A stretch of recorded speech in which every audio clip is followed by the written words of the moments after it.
I'll ask you the $1,000,000 question, and hopefully, as a coach, you'll have the answer for us. What do you think is the meaning of life? In terms of how we live as human beings, right? Life is really what we want to make out of it and what as meaning we assign to it. Because I would say success is also not an end goal for anybody. At the end of the day, the end goal really is happiness. And the happiness, I think, is a pathless land. I think if you look at if you look at human beings in general, and and human psychology in general, I think human beings are going to remain and have the same set of problems and challenges and aspirations that they had for the past million years, and that's going to continue further.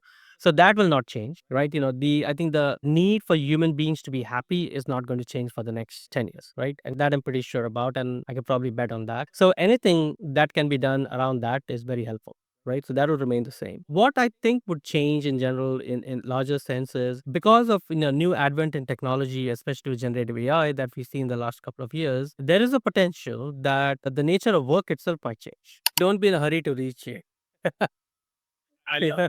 that. Take your time, just slow down, right? Don't be in a hurry. You're gonna come here anyway, right? So take it easy. Hey everyone, welcome to another episode of the Ignite Neurons podcast. I truly appreciate and thank you for the support that you give to this podcast. We are just getting started. It's a beautiful, long, infinite journey in front of us, and I look forward to having you be part of that journey together. In today's episode, we have Sanil Pillai. Sanil is a dear friend, a leadership coach, and he's the fantastic mind behind some creative cartoons on coaching. He's also an AI expert, and in this meaningful and deep conversation, we speak about life, leadership, the future of work, and how AI is transforming coaching, our careers, and so much more around us. If you're watching this on YouTube, do not forget to like, comment, and subscribe to the channel. But if you're on any other podcast platforms, then do share it with others, and let's have this wisdom go viral. Let's dive straight into the podcast with Sanil.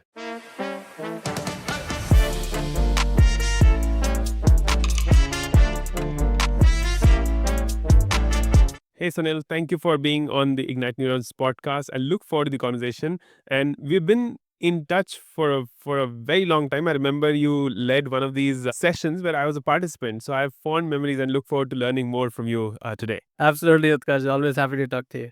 Beautiful. So the first question, Sanil, that we open the podcast with is that if that 8-year-old Sanil were to be looking at you right now and standing face to face having a conversation, what do you think will emerge in that conversation between you and that 8-year-old self?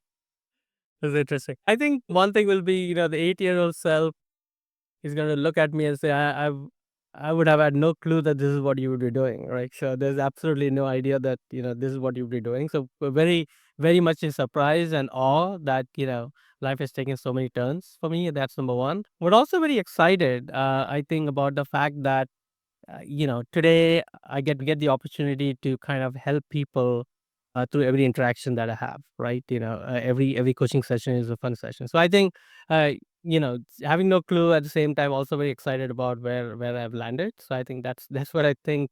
That's my hope that that's what my 8-year-old would say.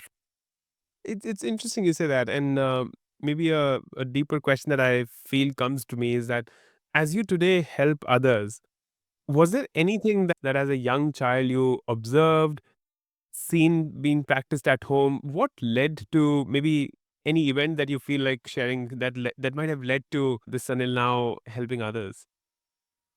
Yeah, I wouldn't say it is one particular, seminal event that actually made a difference. I would say even during my school years and college years, I was always interested about human beings and thinking and about life in general a lot, right? And it has always fascinated me as to what we do and what are we trying to do and what it all means, probably this much larger thing. So as I grew older, I think I realized that the people side of the equation of everything was so very important, right? As I went through my years in the software industry, building teams, etc., I always found that the people side is so interesting. So I think these over time I always added to the fact that any interaction that you have and being able to help has always been very meaningful to me, and that's carried forward through different aspects of my life, and eventually making me a coach. So I would say bits and pieces of that, really always been fascinated about life has been one of the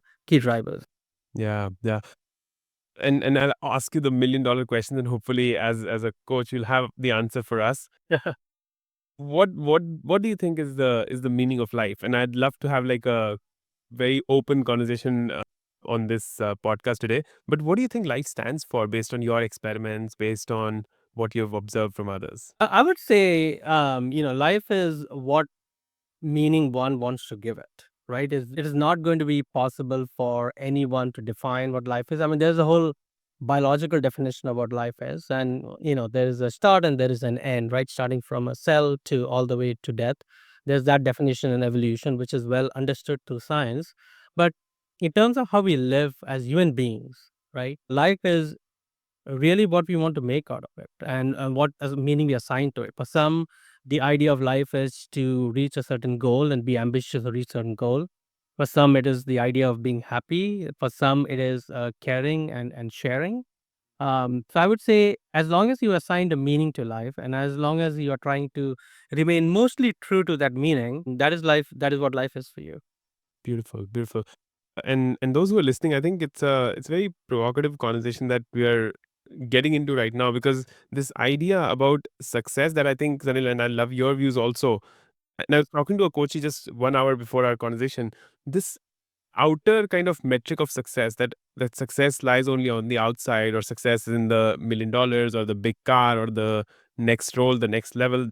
I think this needs a reframing, and many people have been able to do that. So what you're saying, Sanil, is that you define your own meaning, and once you're able to do that, then that helps you perceive and carve out the life that you would be finding kind of joy out of. Is that correct? That is correct, because I would say success is also not an end goal for anybody. At the end of the day, the end goal really is happiness, Mm. right? That's what we all striving for. We're striving for happiness. Whether happiness comes out of launching the starship, or whether happiness comes out of having a burger that you really love. That is the end goal, is happiness. And the happiness, I think, is a pathless land, right? There is not like a single path to happiness. And for some, happiness might come through successes in profession, through money, through certain aspects in education, etc. For some, it is more about creation. For some, is happiness is all about enjoying the current moments of life. So, so I think when we talk about success and the outer definition of success and why there's a lot of meaning given to it, I think it's somewhere along the way the narrative moved from happiness to more on the journey to that, and I think everything became about the journey, right? And success became like that flag post to signify whether you've arrived in that journey or not, right? So I think that is where it is. So I think, yes, it is correct that there's an outer definition of success, but I think that is because we forget sometimes the real goal is happiness. I mean, if you look at happiness, then success just becomes one of the means to get to that. I mean, that's not the only means to get. Got it. Fascinating, fascinating. And you bring this conversation around happiness, which is something that's very close to my heart. About 8 years ago, Sanil, I used to be a videographer and photographer. So to kind of nuance my skills of photography, I took up a project where I would be in Delhi, India at that time, and I would go out on the streets and meet someone every day and ask them what is happiness to them. And I collected data for about 400 days straight. And Wow. those stories are still on like Instagram and Facebook and things like that. And what I defined happiness, which I'll share in a bit. But if you and I were to meet on that street one day and I'm about to take a picture of yours, how does Sanil describe happiness or the Yeah. state of So being happy? correct. I would say, happiness is feeling good. Whenever you get feeling, I would say, whenever you get moments of feeling good, that is a kind of happiness, right? So happiness to me is not monolithic. Happiness can come out of many different components. Happiness can come out of achievements. Happiness can come out of gratitude. Happiness can come out of you just smelling the roses or taking a walk on the street. Happiness can come out of watching a fun movie and just laughing aloud. Happiness can also come out of getting a promotion at work, right? Happiness can come out of winning the Olympics. They're all different kinds of happiness, right? But all of them, at the end of the day, the common denominator is you feel good. Some of them you get thrill, some of them you just get relaxation. But I think as long as something is making you feel good, That's happiness. But one, I think one has to remember, it's not really monolithic. It's not one thing, but many different components that come together, and each of them can give you happiness too. Love that. That's a very thoughtful definition. One thing that I shared, and this was I remember day one, July 2nd, 2016, very thoughtfully etched in my memory. Yeah. Yeah. I was in a mall at that time, and we were kind of it was so July 2nd is my birthday, and we had a great dinner. Family was all over, and we were walking out towards our car. And being in India, highly dense population, there were a lot of people in that mall on that day, and I was just imagining like, are these all seeking happiness through this feeling that they're getting by shopping, or this feeling that they're getting from Mm. whatever? Is it kind of instant gratification and very momentary, or is it a long term definition? And so what emerged for me in that moment, Sanil, was that it is your ability to for me it is my ability to feel good, as you said, feel joy, but feel Yeah. pain also, feel tragedies also, feel losing someone also, feel so all this idea that the human experience allows us to feel. I think to me that was the definition of happiness in that moment. Yeah, absolutely. And I think that is very true, because if you try to pin down happiness, as a single point in time, even for individuals, we're going to be very difficult. And, even between today and yesterday, I think, what made me happy yesterday is probably not the same thing that made me happy today. You're really right. I think it's a varied experience that all comes together. But at the end of the day, I think it's about an emotion, and it's really about an emotion that you really experience. Beautiful. As you shared about going through the big tech firms in the world that you've worked at and built teams at, and I was also seeing that you've done this certification in happiness from the Berkeley College. How does have you seen that connect? Because what my perception also is, and maybe there are a lot of listeners who are listening on that front, is that it's a cutthroat environment. You have to get the funding, you have to get things right, you have to keep kind of growing revenue, profit. So it is a lot about numbers. And sometimes people lose that happiness, lose that joy of working in the workplace. So how does the joy and happiness of life connect to joy and happiness at the workplace for you?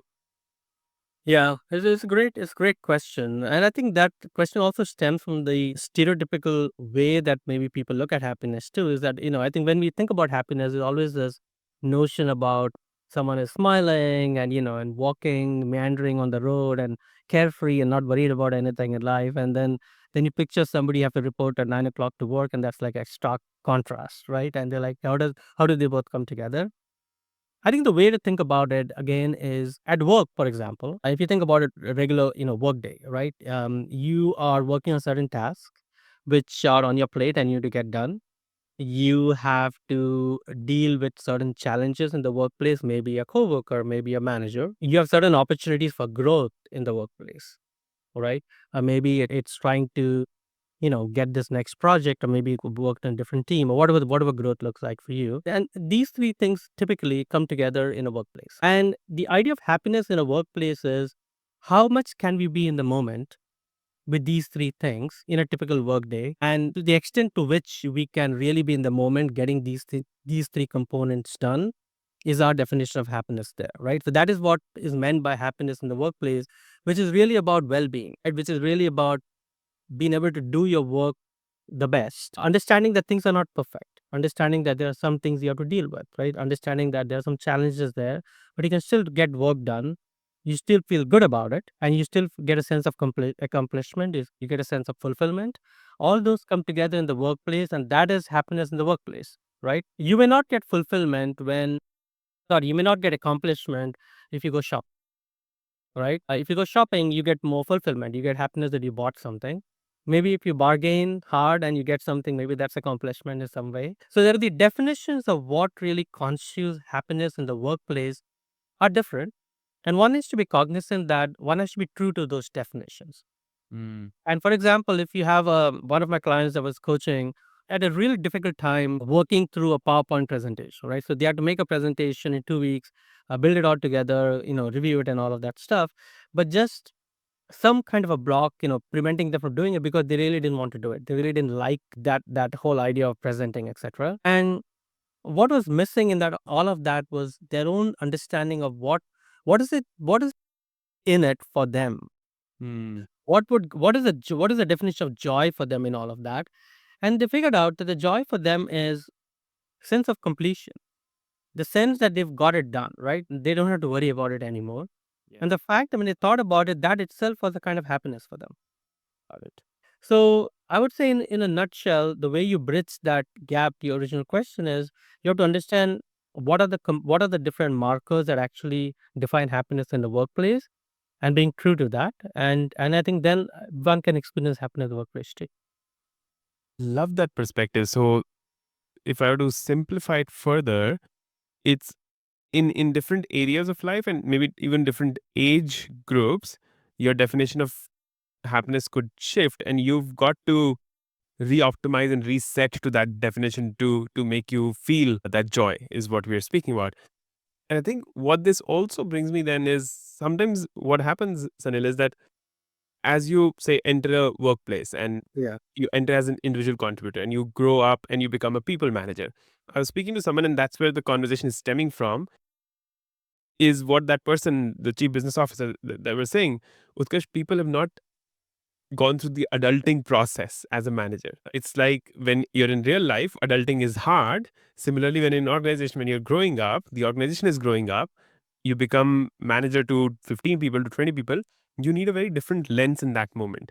And so what I'm understanding is that happiness in that moment will also change. What's your perspective on adulting in the workplace and again happiness around that? So I think it's maybe your the person speaking put it really well, is that it's a needed component in the workplace, right? So now there's some who like it, but they really don't have the they don't know the mechanics of how to do it right.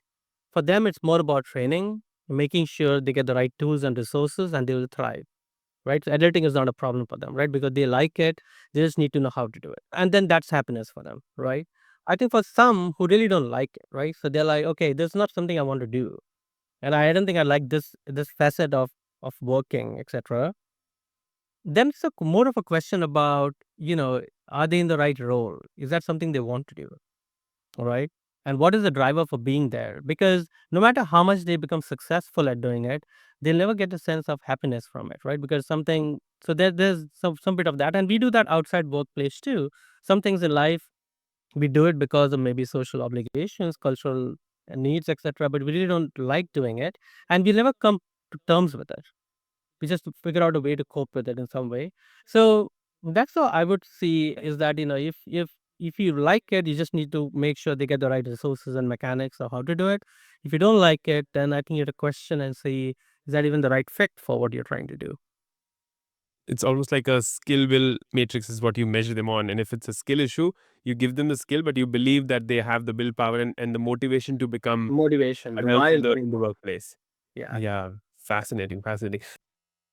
If we were to come back to your journey, where did coaching emerge for you personally, Salil? Because I've had these conversations with many coaches as well. Coaching strikes us as lightning because I remember my first experience when someone told me, "Kash, why don't you go and get yourself a coach?" I was like, what the hell? I don't need a coach and coaching is not important for me. But then when I went through the journey, it was beautifully eye opening that 5 years later, I ended up becoming a coach as well. But what was your kind of motivations to become a coach in your journey? Yeah. So this is 2000, maybe late 2017. So, and I was the head of innovation in a services company, and a lot of my job was around creating next generation POCs and projects and concepts that we can show to clients and do all of that. And I was having a lot of fun doing that work, and I had a small team that I was managing. Somewhere along that journey, I think at some point, I don't know what was the main trigger, but I asked this very simple question: what do I want my next 10 years to look like? And I clearly remember that was the trigger point for change. Is I just what does my next 10 year look like?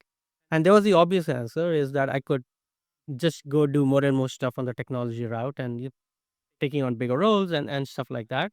Um, but then I also realized that everything I wanted to do, I always wanted to have a people component to it, right? And I realized so much so that I wanted that to be like the main thing I do, right? In some way to kind of be able to help people be more effective in the workplace, be more happy. And I said, I want to do something which makes that meaningful and that like the center stage of what I do for the next 10 years of my life. Now, at that point, very interesting. I never had a coach back then, right? And I was not aware of coaching as a profession too. That's when I started exploring and say, what does that even look like? Like, what does it mean to be able to help people in a professional setting, in workplace? Is it training? What does that even look like? And that's when coaching as a profession emerged for me. And I went the deeper and deeper and tried to understand what the process looks like and what is a coach to, etc. And then I was sold. I said, this is what I want to be doing, right? And this is what I want to make the cornerstone of what my next 10 years will look like. And this is going to help me really make everything I do around people and around helping people. And I think that was the tipping point for me to kind of start this journey of becoming a coach and then, getting my certification and all of that. Wow, I love this question. I've made a note of it. What do I want my next 10 years to look like? Wow, that's such a powerful question. I'm going to reflect on that. Part of me always feels that the future is so unpredictable that how do I even plan for that? How do I even kind of visualize slash imagine that? What's been your process? And I'll come back to the coaching journey, but I'm intrigued about this question, so I want to kind of digress to how do you really think about the next 10 years and after COVID and after whatever has happened to the world? Yeah. Wow, that's a pretty pretty broad question, and it can go in several different directions. I think if you look at if you look at human beings in general, and and human psychology in general, I think human beings are going to remain and have the same set of problems and challenges and aspirations that they had for the past million years, and that's going to continue further. So that will not change, right? The I think the need for human beings to be happy is not going to change for the next 10 years, right? And that I'm pretty sure about, and I could probably bet on that. So anything that can be done around that is very helpful, right? So that will remain the same. What I think would change in general, in larger senses, because of new advent in technology, especially with generative AI that we see in the last couple of years, there is a potential that the nature of work itself might change, right? I mean, there's always we always talked about the future of work, and that is always something that every HR analysts would like to talk about. But I think probably the inflection point is here right now. And there is a real need for us to understand what the future of work would look like if a lot of the work that was meaningful to human beings are no longer available anymore. Then I think that will change what people are spending time with, Mm. and that could change what things can make them happy, because the definition of fulfillment today might change to tomorrow, right?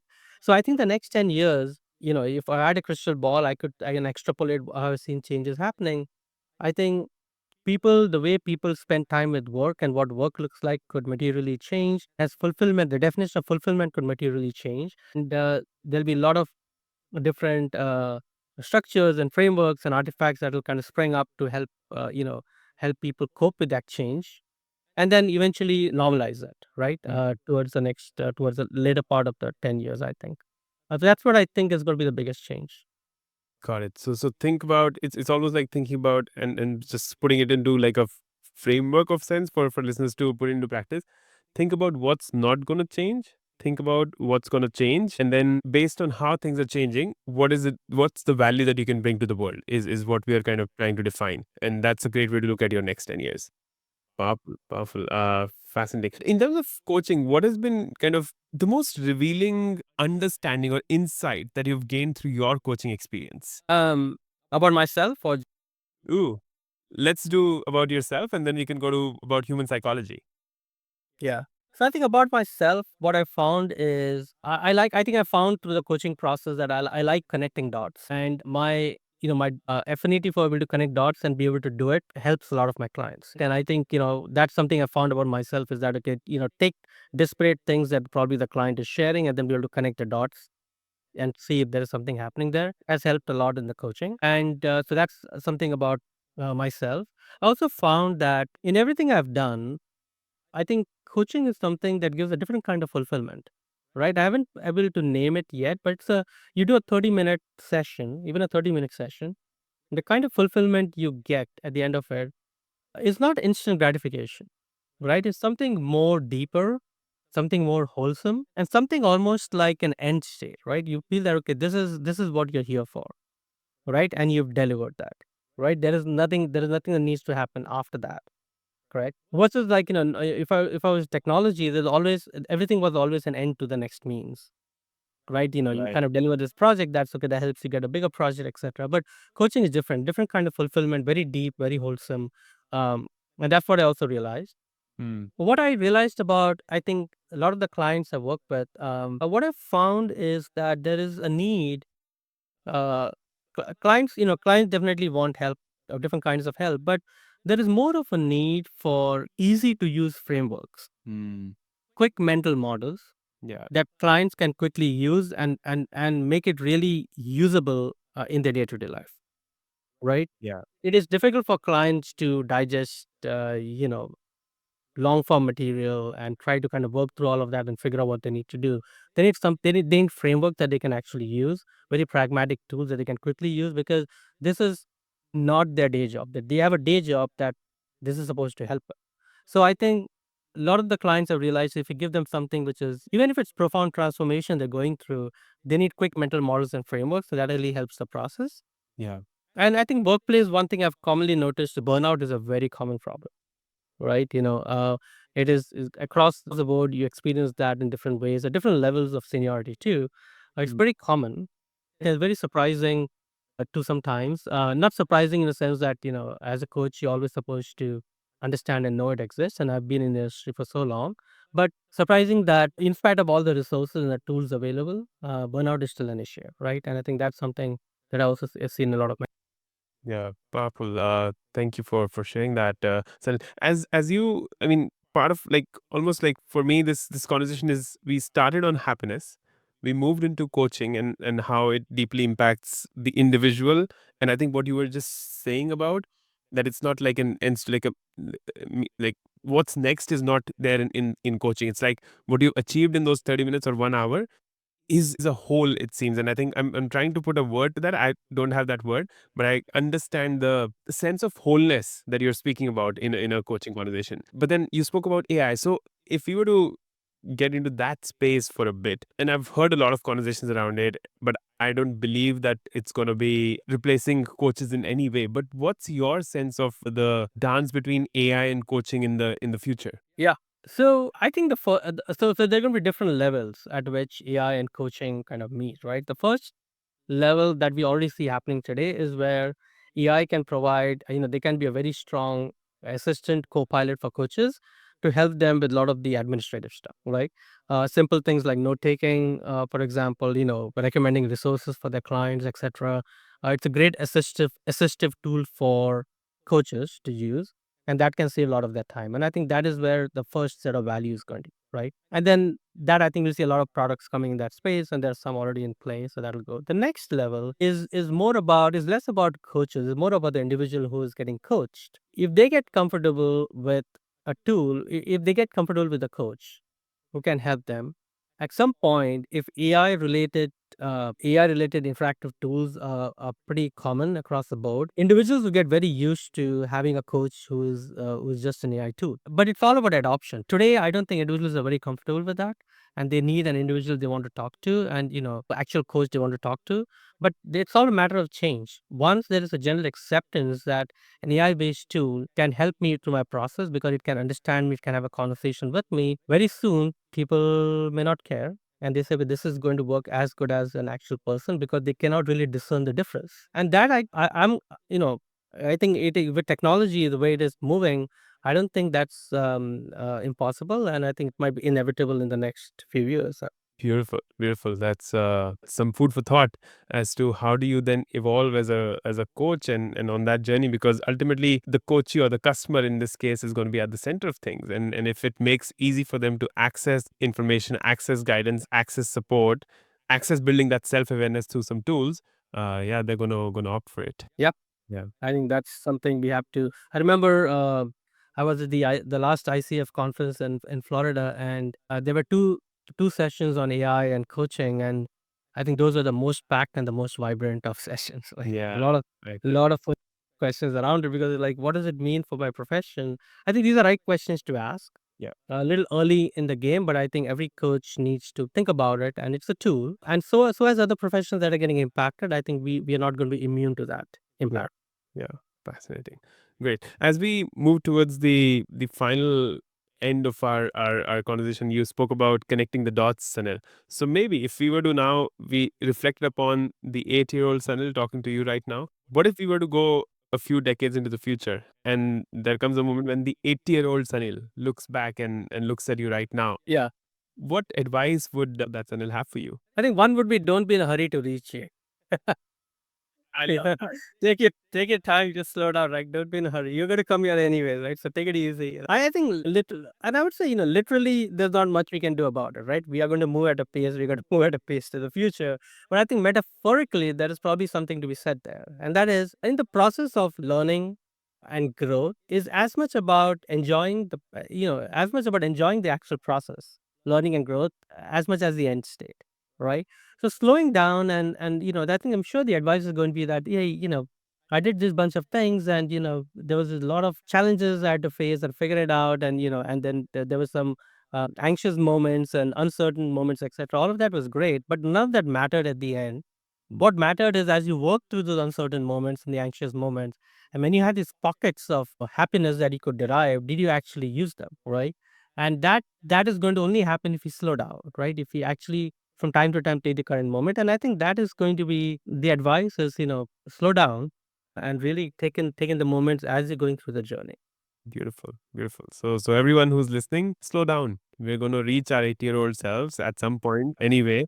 We might or might not, but in that process, just slow down and take your time. There's no hurry to get there. Enjoy the process while you also wait for that end state to have fun with. Insightful. Thank you, Sanil. I truly appreciate you being here and sharing all this wisdom. Maybe before we let you go, what's exciting you right now? So, yeah. So, along with coaching, I'm also doing this project of building an AI based tool for job seekers to help. And so, you talked about AI. So, I think that is very exciting to me is to kind of combine AI, and it also has coaching components in it to kind of help job seekers through the process. So, I think the what's most exciting for me today is the confluence of AI and how it can help coaching. There's a lot of promise, right? Even before we get to the fear factor of what it does to coaches, a lot of promise and a lot of things that can be achieved through that. And I think that to me really keeps me very excited, right? So I think that's me at this moment. Amazing. Thanks so much. And we'll put all the links in the show notes for people to reach out to you on LinkedIn and beyond. And look forward to many conversations, Anil. Thank you for your time today. Thank you, Utkarsh, for having me. Bye. Take care. Bye. That's a wrap for today's episode of the Ignite Neurons podcast. If you found value in this, here's what I recommend. Take out a paper or a diary and just put down one thing that you can change about your life because you listen to this podcast. I'd really appreciate if you could share that in the comments below because I'd love to see how it's impacting you or not. If you're on YouTube and watching this, then like, share, and subscribe, and please make this wisdom go viral. And if you're someone who loves your podcast on the go, then Spotify and Apple Podcasts are your go-to places, or wherever you're listening to this, just like, share it with a friend, and leave a comment because I'd love to engage, love to have a conversation with you. Until next time, till we meet again, keep those neurons ignited, stay curious, keep learning, be someone who embraces a growth mindset, and I look forward to seeing you very soon.